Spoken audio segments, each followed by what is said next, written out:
अगर हम अपने शरीर में पीछे लौटे तो प्रत्येक व्यक्ति के शरीर में इस जगत का पूरा इतिहास छिपा है। यह जगत पहले दिन बना होगा, उस दिन भी आपके शरीर का कुछ हिस्सा मौजूद था।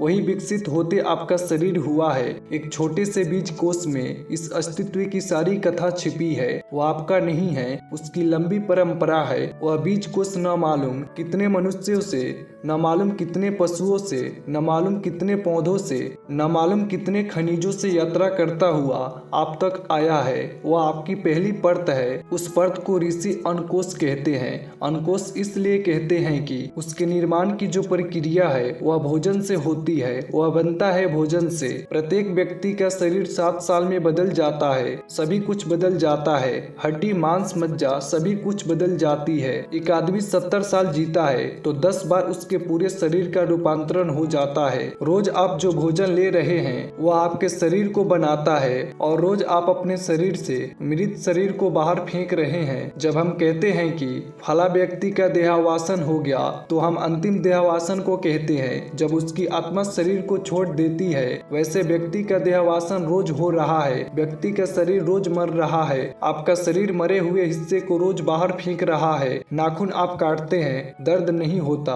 क्योंकि नाखून आपके शरीर का मरा हुआ हिस्सा है। बाल आप काटते हैं, पीड़ा नहीं होती क्योंकि बाल आपके शरीर के मरे हुए कोष है। अगर बाल आपके शरीर के जीवित हिस्से है तो काटने से पीड़ा होगी। आपका शरीर रोज अपने से बाहर फेंक रहा है। एक मजे की बात है कि अक्सर कब्र में मुर्दे के बाल और नाखून बढ़ जाते हैं क्योंकि नाखून और बाल का जिंदगी से कुछ लेना देना नहीं। मुर्दे के भी बढ़ सकते हैं। वे मरे हुए हिस्से हैं। वे मरे हुए हिस्से हैं। वे अपनी प्रक्रिया जारी रख सकते हैं। भोजन आपके शरीर को रोज नया शरीर दे रहा है और आपके शरीर से मुर्दा शरीर रोज बाहर फेंका जा रहा है। यह सतत प्रक्रिया है। इसलिए शरीर को अन्नमय कोश कहा है क्योंकि वह अन्न से ही निर्मित होता है। और इसलिए बहुत कुछ निर्भर करेगा कि आप कैसा भोजन ले रहे हैं। इस पर बहुत कुछ निर्भर करेगा। आपका आहार सिर्फ जीवन चलाओ नहीं है, वह आपके व्यक्तित्व की पहली परत निर्मित करता है। और उस परत के ऊपर बहुत कुछ निर्भर करेगा कि आप भीतर यात्रा कर सकते हैं या नहीं कर सकते हैं क्योंकि सभी भोजन एक जैसा नहीं है। कुछ भोजन है जो आपको भीतर प्रवेश करने ही नहीं देंगे, जो आपको बाहर ही दौड़ाते रहेंगे। कुछ भोजन है जो आपके भीतर चैतन्य को जन्मने ही नहीं देंगे